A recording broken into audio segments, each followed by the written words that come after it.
Hey all, Baruch Levi, B here from Soul Centered. Thanks for tuning in. I'm using StreamYard now. It's pretty awesome. If you haven't used it, I recommend it highly. It's so easy.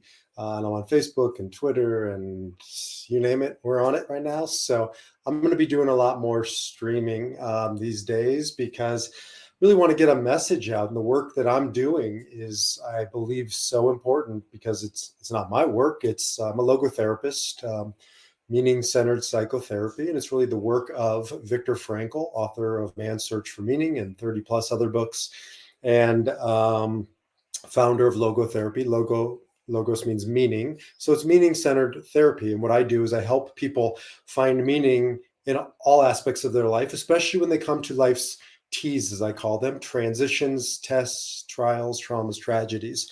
And in those moments when it feels like there's not meaning, or we don't understand the meaning, that's when we have to have strategies and tools, resolve, commitment to go into those moments and find that meaning. Because my experience has been that when we have meaning, we can transcend anything. When we have what Nietzsche called and Dr. Frankl called our why, we can endure our how, is the famous saying, and it's true.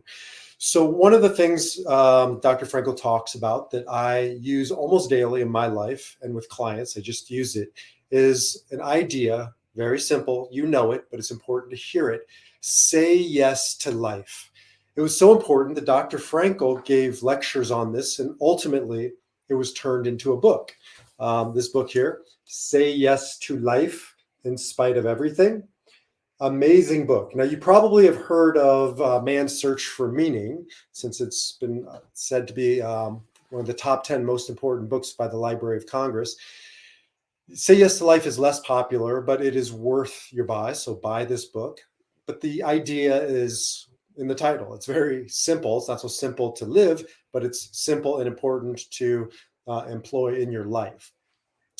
And just put it in a little context. Dr. Frankl gave lectures on this topic, Say Yes to Life, in 1946. And Dr. Frankl was a Holocaust survivor. So if you know a little bit about history, you know that is literally in the aftermath of one of the greatest atrocities, if not the greatest atrocity in human history. And this man paid the ultimate of price for the Holocaust. He lost his wife, didn't lose her, she was murdered, his unborn child murdered, his parents murdered, his brother murdered, the rest of his family murdered, his community murdered. He was incarcerated in 4 different concentration camps, suffered unbelievably. And yet, in spite of that darkness, in spite of that tragedy, in spite of that suffering, he then gave lectures called Say Yes to Life in Spite of Everything.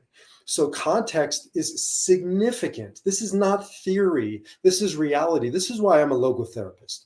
I believe that there are great systems out there, positive psychology and all kinds of wisdom traditions, practices. I subscribe to so many of them. I draw best practice from them. But I got to tell you, something that was born in the horrors of the Holocaust and proved out to be true, and time again prove out to be true in my life under situations far less extreme than that, but extreme, are worth taking note, are worth taking seriously. And this idea is so crucial.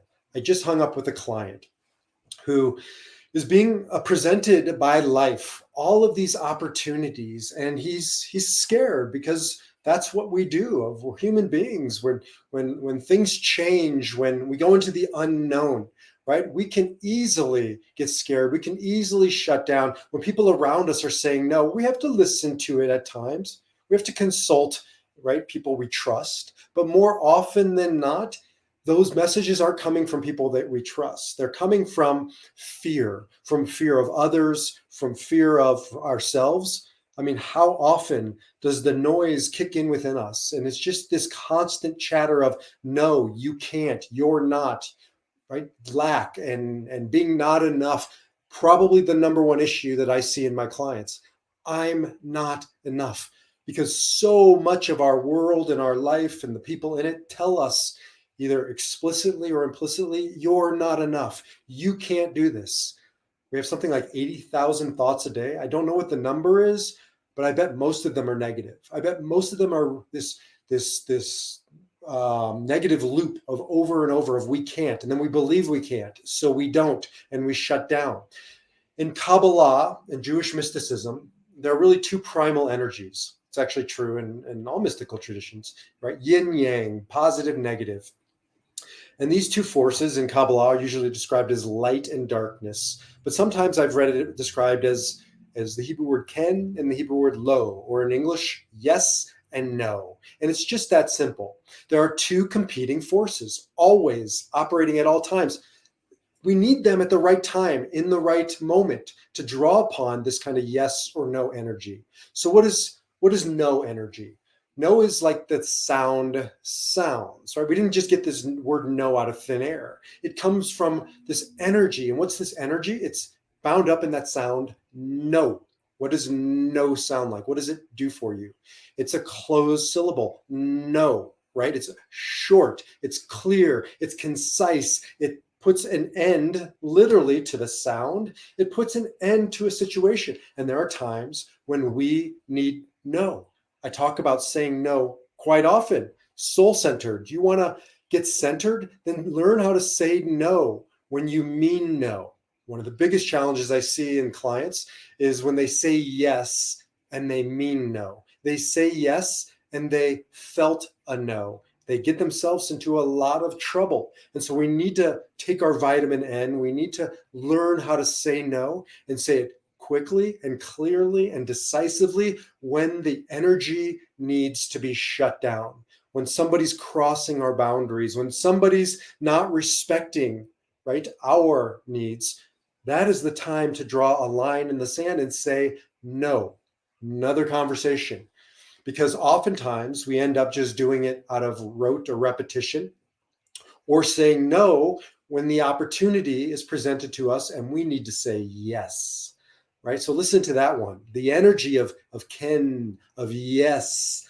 I'm sure it's the same in other, of see, right? These are open syllables. Yes. Because the energy of yes doesn't have that boundary, isn't put into a box, isn't about drawing a line. It's about opening the pathway.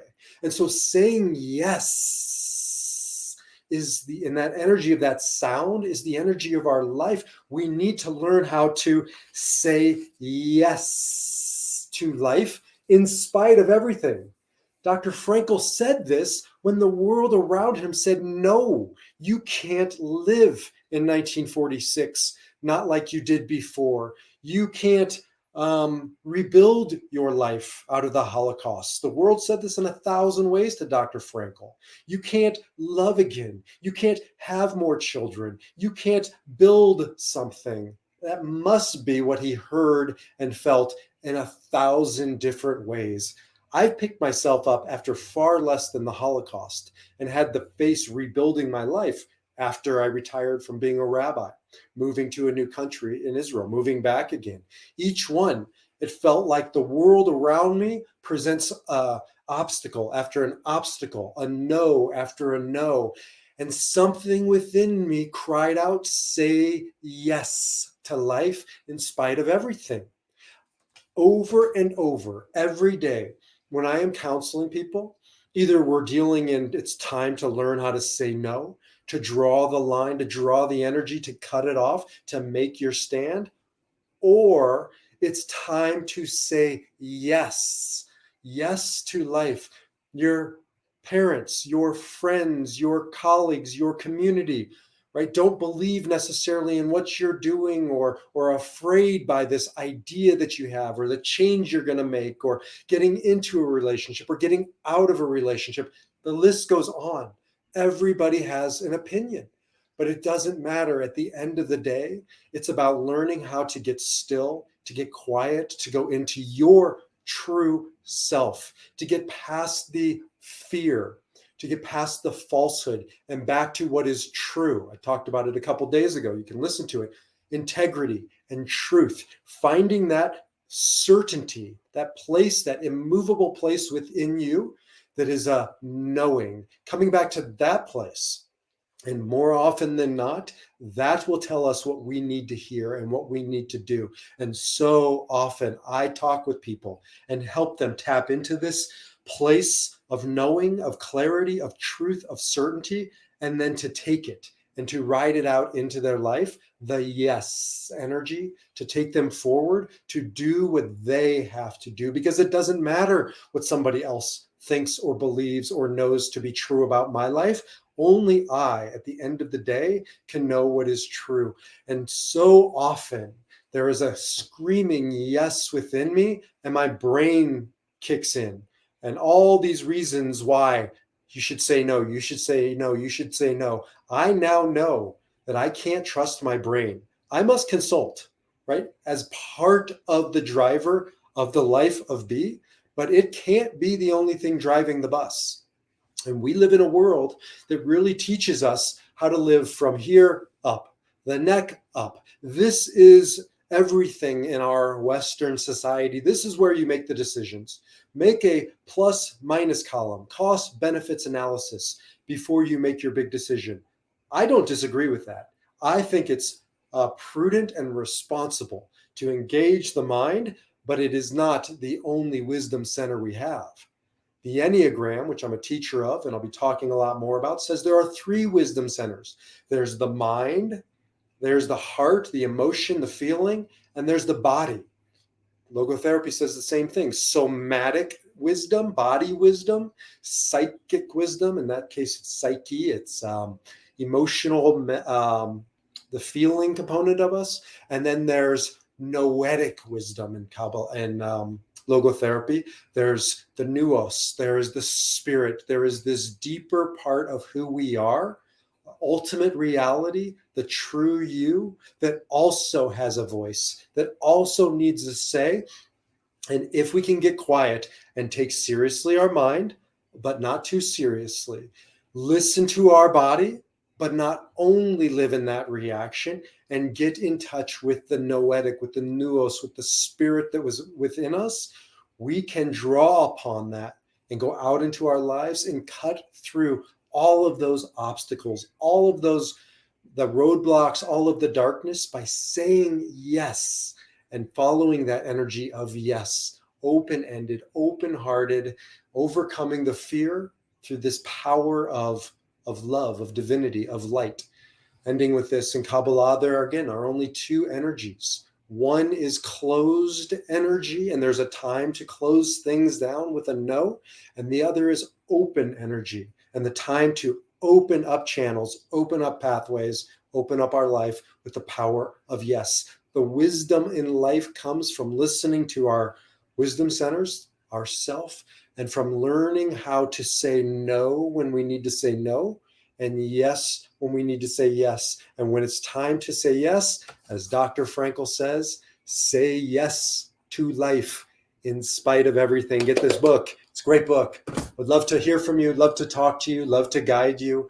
Give me a shout if you're interested in these concepts of no and yes, and learning how to live a life from deeper wisdom, greater truth, and to go forward in your life to say yes to life in spite of everything. Jump over to mysoulcentered.org, where you can learn more about myself and Ariella. We would love to learn more about you, to get to know you. All kinds of good stuff happening over there. I won't take your time. You can find it for yourself, or shoot me an email, b@mysoulcentered.org. Until the next time, shalom, salam, namaste, peace.